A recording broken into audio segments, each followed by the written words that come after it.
Oh, hello. Fancy seeing you here on a Monday morning, but glad you could join us. Welcome to Monday Morning Coffee with Inside the Firm.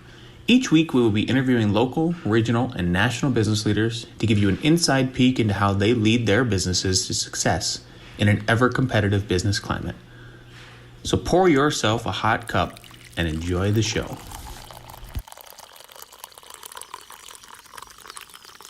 Welcome to another episode of Monday Morning Coffee with Inside the Firm. Today, I have a very special guest, Spike Cohen. He is an entrepreneur, business owner, podcaster, and the 2020 Libertarian Party candidate for vice president.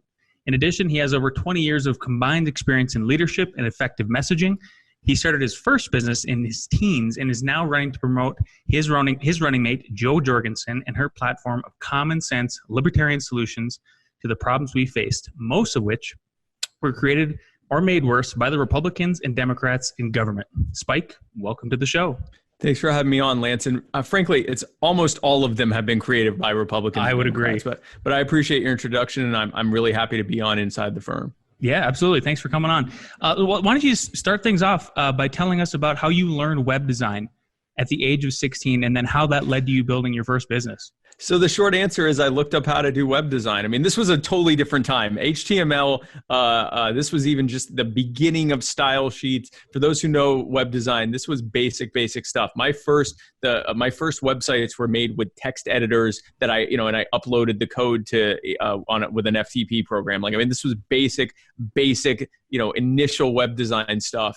And what led me to getting into web design was my parents used to have me do work on the summers. To be able to, learn the value of money and that things have a price and, the importance of being smart with your money and having a work ethic and all that. And the big thing I learned from that was I never wanted to work for someone else. And so, because I would do these jobs and I'd have people who were literally twice my age doing the same job as me.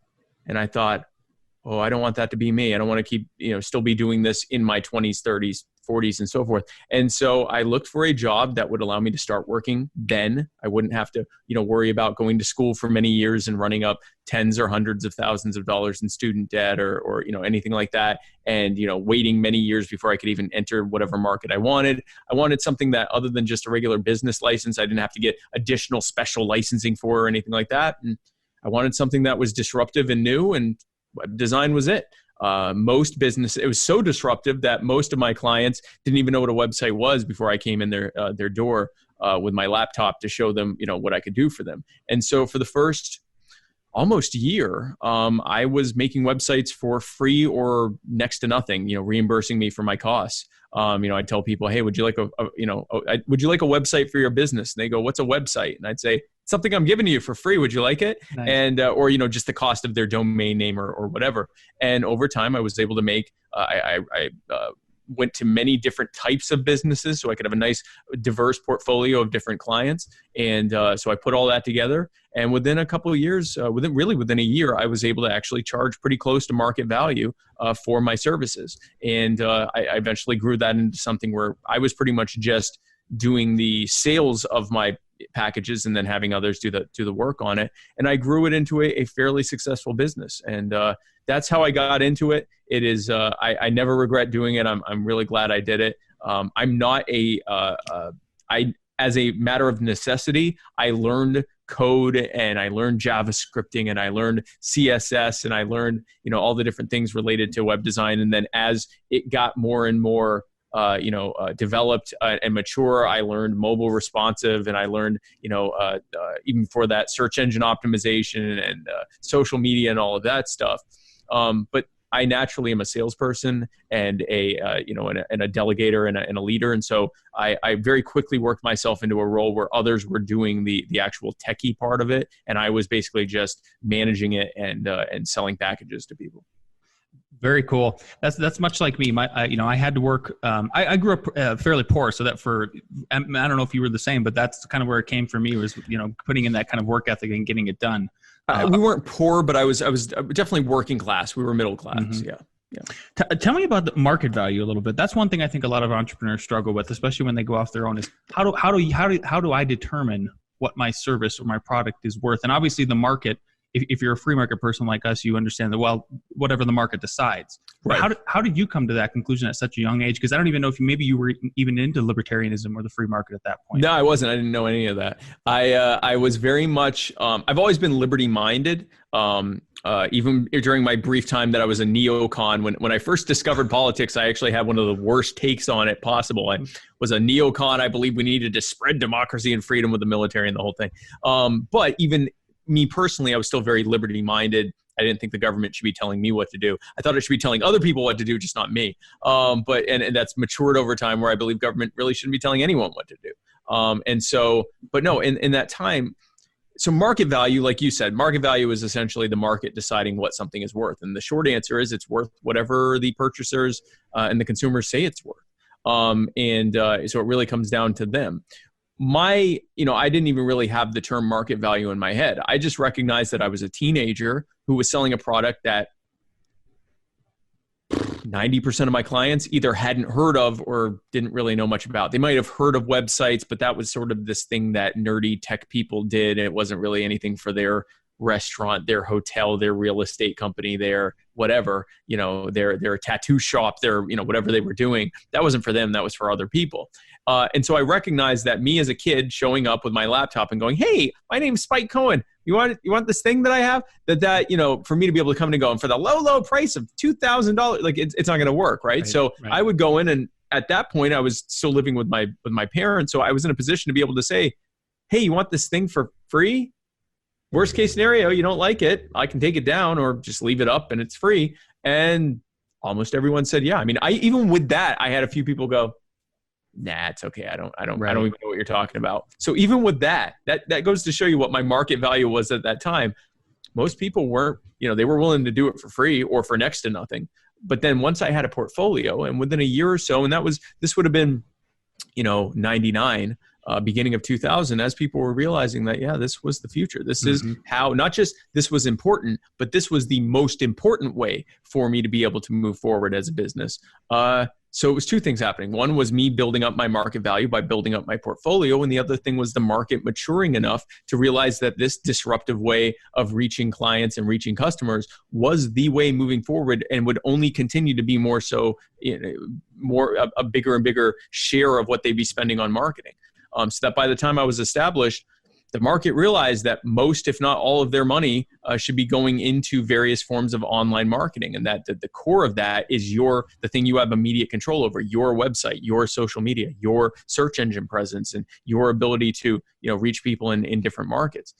So that was sort of my introduction to it. But it was I didn't have I wasn't a teenager reading Rothbard or anything like that. That all came later. But I had just sort of an intuitive concept of the fact that people weren't going to be paying me much, and that I needed to build up a portfolio. And so what I say to people who are starting in any business, you have to be a little humble starting off. Unless you're in so disruptive of a market, or you're just so incredibly talented that you can just start charging what most people charge right off the bat. Even then, it probably makes sense. You're going to have to probably charge a lot less than market value starting off. And that's good for you, because ultimately it's free advertising. The best way you can grow your business is through word of mouth and referrals. It's money that's coming in that you didn't have to pay for. All you had to do initially was just offer it for less than you would like to. And that gets your name out there, that gets your foot in the door. And then you can eventually be able to not just charge market value, but eventually reach a point where you're not even doing most of the work. It depends on the business you're getting into, but you could eventually just have other people doing that, and you're just out there selling it. But you have to start a little more humble than you may want to. And it was easy for me to be humble as a teenager. If I were starting now, it would be the same thing. Yeah, that's much the way we started too. I think we were charging less than other architects. As a matter of fact, we put out a Craigslist ad and said we actually went fee fishing.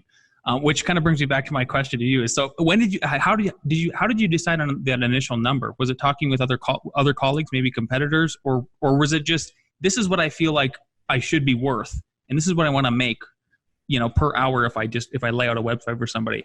Right. Yeah. My initial number was 0. So it came about because I didn't want to pay them to have me make a website. I was just saying, hey, listen, you want a free website? Over time, it kind of went up somewhat organically, where it was like, okay, you want it for, here's my cost plus $100, and then we want it plus 200, and then eventually what I was doing was just I guess the answer your question, once I was actually charging something close to market value, I was really just looking at competitors and seeing what they were charging, and seeing who because I mean there were people charging. At that time, the disparity in what people were charging was all over the place. You'd have someone saying, "I'll make your website for $900," and then you'd have someone else saying, "I'll make your website pretty much the same thing for $10,000." It was so new that people didn't really even know what to charge. There's still some disparity there, but nothing like it was back then. It was absurd. It would be like going to one car dealership and the car's like $1,500, and you go to another car dealership, the exact same car is like $50,000. I mean, it was incredible. I tended to always go somewhat to the lower end of whatever that equilibrium was. And towards the end, I wasn't really going on the lower end because I actually had more work. I was actually having to package out work to others that I just didn't have more than I knew what to deal with until I eventually decided to get into libertarian messaging. But so, that's really how I got there. But I would say it was more intuitively seeing what others were charging who were the most successful and seeing what that equilibrium was. I also had an increasing number of clients who would come to me and say, I want this and I want to pay this much for it. And they were often offering more than I was going to ask for initially. So, that's hilarious. Yeah. Yeah. I'd be like, talent speaks for itself. I'm not paying a penny over this. And I'm like, well, you've really twisted my arm there. Maybe I should have negotiated with them even higher, but if you come in higher than I wanted, then I'm not. Yeah. Yeah.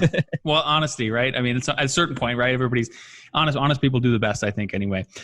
So talk about a little bit more web design and marketing, and they obviously go hand in hand, right? Your web, you kind of touched on this already about at this point, you got to have a website. If you're gonna have a business, if you don't have a website, I don't know what you're doing with your life. Yeah, you have to. Have So in addition to learning web design, how did you learn marketing? How did that come naturally to you?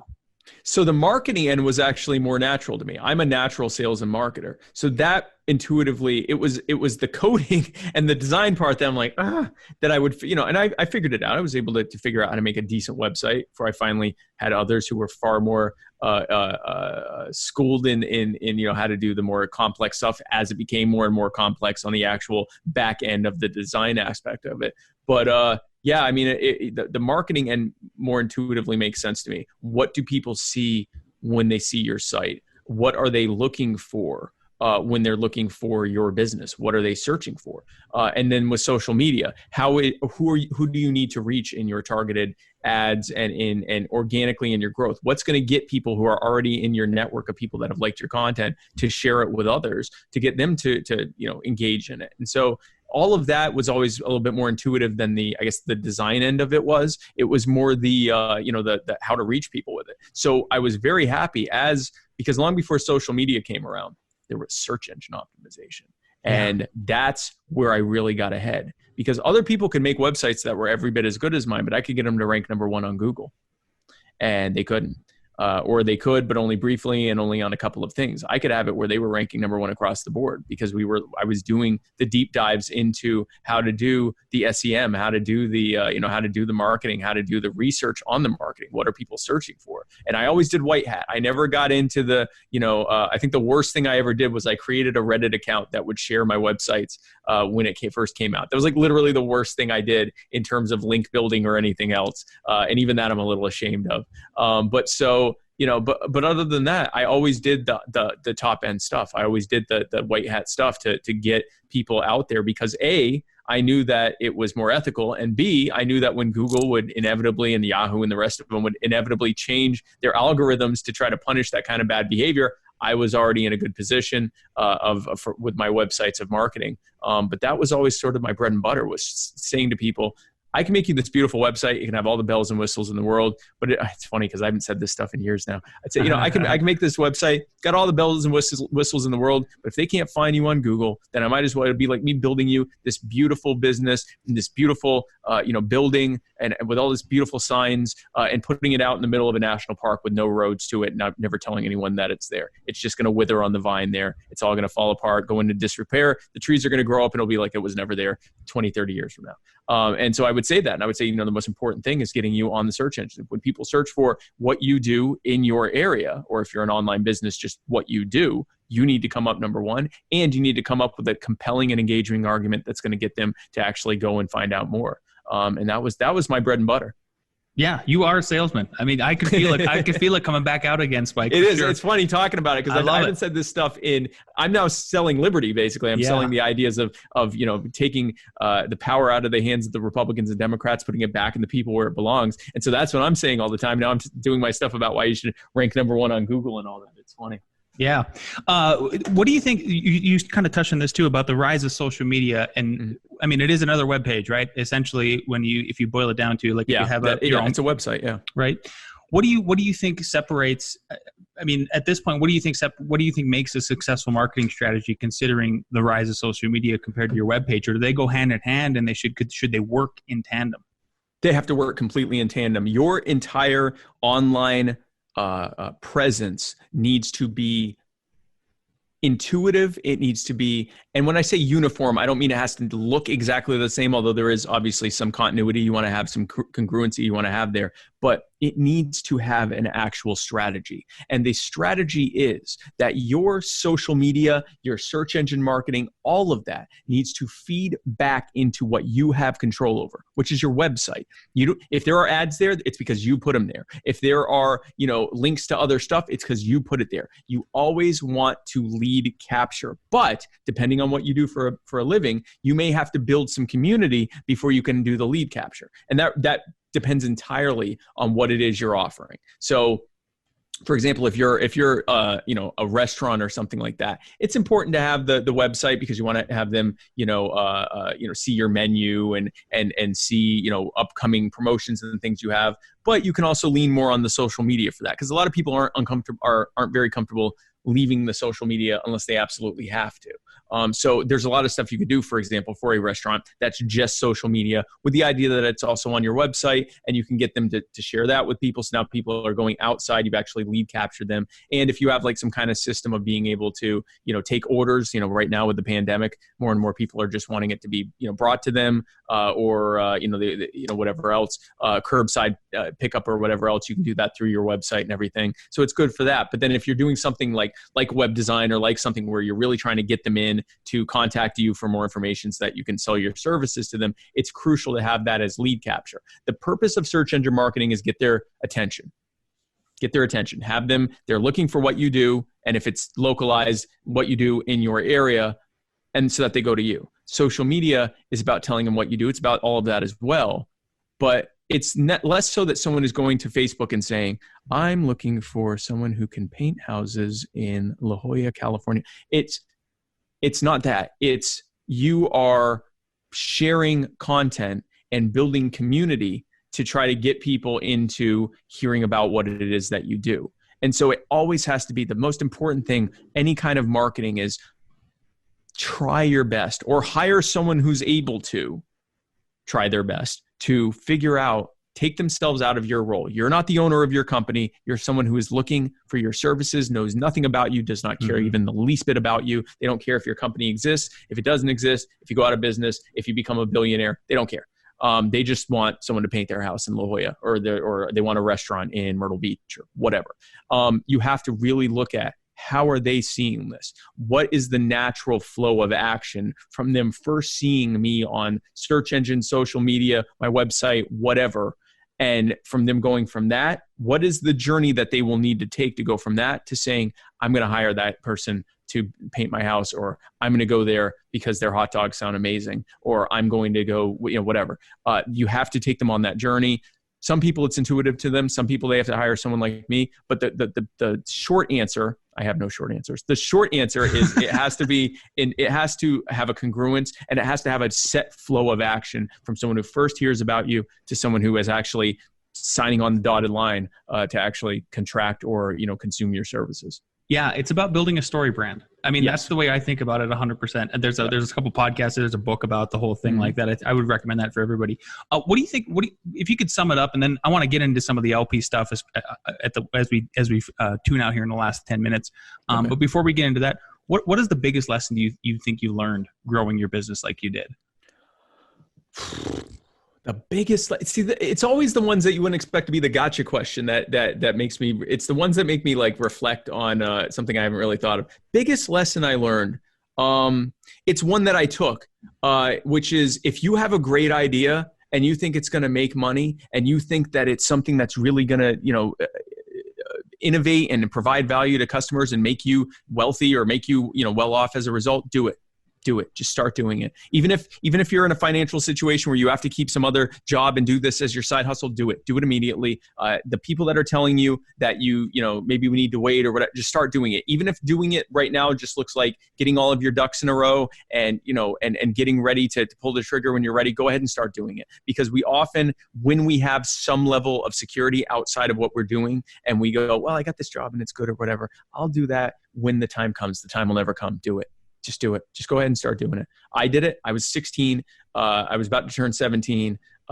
It was either that or go to college. And my parents were saying you should go to college. And other people were saying, you're going to start a business. You don't have any money. And so there, I mean, I will say my parents were supportive. Some of my friends were definitely supportive, but there were a lot of people who were like, if I hadn't done it, no one would have held it against me, I guess is the way I'm trying to say it. I did it. I just went ahead and did it. I had the brashness of a teenager to think I even could do such a thing. We often get disabused of that brashness over time. So if you're not still a teenager and you're kind of second guessing and contemplating, just go ahead and do it. Go ahead and get started. The worst thing that can happen is it didn't work, but you tried and you knew that you tried, and you might even learn some things from that you can try for the next thing, because you're not static. You can constantly learn. So just do it. Just try to do it. Yeah, I love that. That's perfect. Okay, prior to being nominated as the LP's vice presidential candidate, you were running with Vermin Supreme. I'm a big Vermin Supreme fan. Just for the record. For everybody listening who doesn't know, because not everybody's a libertarian who's listening, that's the guy with the boot on his head who, if elected, would give you free ponies. Free ponies, yeah. Yeah. So you guys got a ton of media attention with that campaign. Tell us about the strategy you used in it. Vermin Supreme has come up with an incredible way to reach people who have zero interest in politics. They are so disgusted with the way things are in this country, and they intuitively recognize that the government is out to get them. All politicians lie to them. No matter what any politician, any Republican or Democrat says to them, it's all lies. Once they get into office, they all do the same thing. They're all on the same side. And they're all against us, and I just want to stay out of it. Those are very libertarian reasons that they have to stay out of politics. And if we could reach them, they could become libertarians. They could understand that we actually are proposing common sense solutions that will fix that and make it so that we're not lying, and it's that so that the system is designed to serve people and puts the power back in their hands where it belongs. But they don't want to hear from any of us. If I show up and I go, hi, I'm Spike Cohen, and I'd like to talk with you about radical self-ownership, they don't want to hear any of it. They don't want to hear anything from anyone.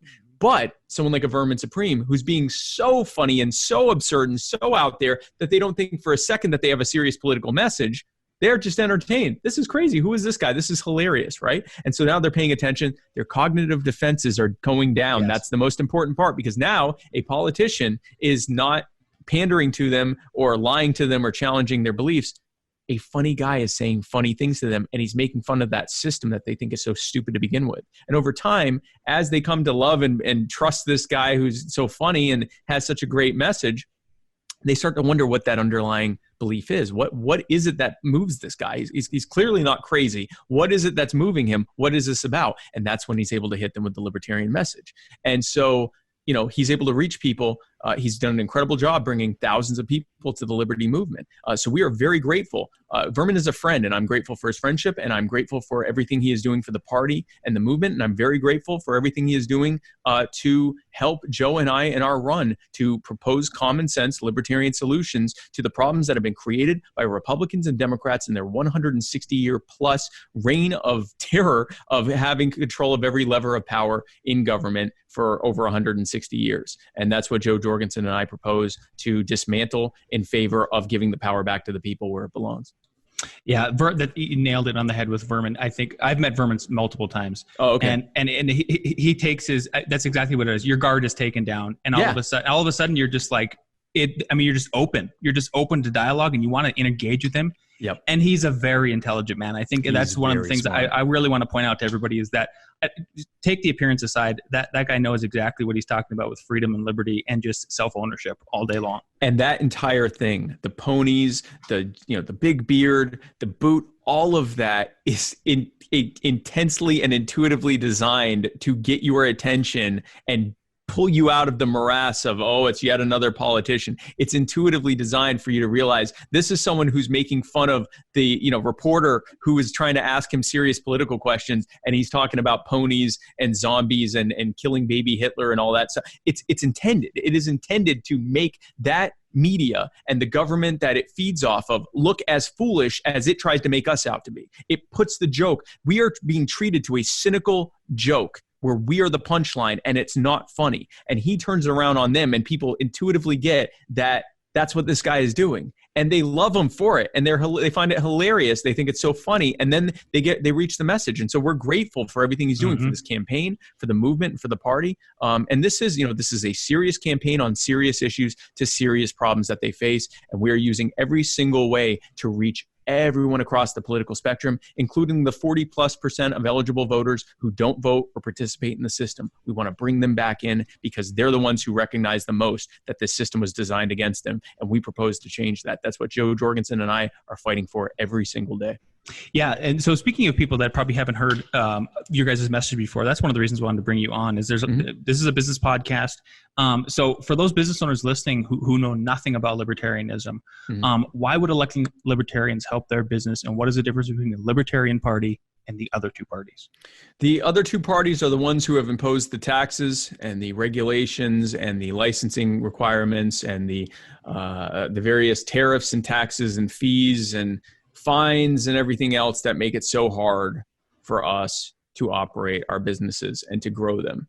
And the reason they're doing that is because they want to keep you down. The billionaire cronies that hand those craven, pandering politicians that they have bought and sold and put in office, handing them that legislation, handing the regulators that come in and out, go in between the regulatory bodies and into the mega billion corporations, in and out in a revolving door. They hand them the regulations. They put all of these things in place in order to keep you down and keep you from being able to innovate and grow, because for no other reason, they know what it does, the damage it does to you and your business. They know the damage it does to the market. They know the damage it does to the people that you want to employ for job growth. They know all the damage it does, and they do it anyway. You know why? Because they want you to stay small so that you can't grow and disrupt the market and threaten their market share. It is literally about keeping them wealthy, not by providing goods and services and giving value to the market, but by keeping everyone else down in this cynical ploy to basically disrupt and suppress the entire rest of the market for their own benefit and to the direct harm of every single one of us. Republicans and Democrats are a creation of that system. They work together and keep us divided so that we can't step back and realize, wait a second, these people are telling us that they're fighting, but they're working together to harm all of us. They're working together to keep these mega billionaires wealthy at our expense. Libertarians propose dismantling all of that, getting rid of all of those taxes and regulations and burdens and licensing fees and fines and everything else that are put in place to make it harder for you. We want to remove all of that, put the power back in your hand, put the wealth back in your hand so that you can thrive in ways that are almost unimaginable now, so that you can grow and create jobs in ways that don't even seem possible right now, so that you can benefit and profit and be able to, create, if you're like most entrepreneurs, making money is not your only concern. You have the stuff you want to be able to contribute to, ways you want to help your community, ways you want to build up your community, ways you want to give back to those who have less. You'll be able to do all of those things once the libertarians have gotten into office and removed the Republicrat barriers that have been put in place for no other reason than to keep you small and low to the benefit of the billionaire cronies that have put them in office. That is what Joe Jorgensen and I are fighting for. And if you want your business to grow, if you want the barriers that have been removed, that have been put in place to be removed so that you can thrive in ways that seem unimaginable now, then I invite you to vote for me and Joe Jorgensen. I invite you to go to joj2020.com. That's JOJ2020.com and sign up to join our volunteer team. If you're able to make a contribution, we'd greatly appreciate it. We have a donate button there. If you would like to share our content on social media, you can find Joe Jorgensen and Spike Cohen on Facebook, Twitter, YouTube, Instagram. I'm on TikTok. You can find me on TikTok. Probably your kids are going to find me on TikTok, but you can find us everywhere on social media. Share our content. Tell your colleagues and your friends and your loved ones why you're a libertarian, why you support what we're doing. We're trying to set America free and remove the barriers that the Republicrats and their cronies and their bureaucrats have put in place for no other reason than to keep us down. and we're going to remove those things so that the power is back in our hands. We like to say in this campaign, you are the power. We want to put the power back in your hands so that you can thrive in ways that they would have never allowed you to. That's what we fight for every day. And with your support and your vote this November, that's exactly what we will do. And Lance, I greatly appreciate your time, and thank you for having me on. Thanks so much for being on, Spike. One last thing, where can people follow you specifically on social media before you take off? Sure. So Facebook, if you type in Spike Cohen, I'm there. The address is facebook.com/literally Spike Cohen. On Twitter, I am at real Spike Cohen. On TikTok, I am at literally Spike Cohen. On Instagram, I am literally Spike Cohen. On YouTube, I am Spike Cohen. And if you go to joj2020.com, that's our website for our campaign. But that's how you can reach us. Awesome. Thanks again, buddy. Talk to you. Thank you, Lance. Have a great rest of your evening. Thanks for listening. We hope you enjoyed it. And if you did, don't forget to leave us a 5-star review on the iTunes app. Tip your barista, and we'll see you next week for more Monday Morning Coffee with Inside the Firm.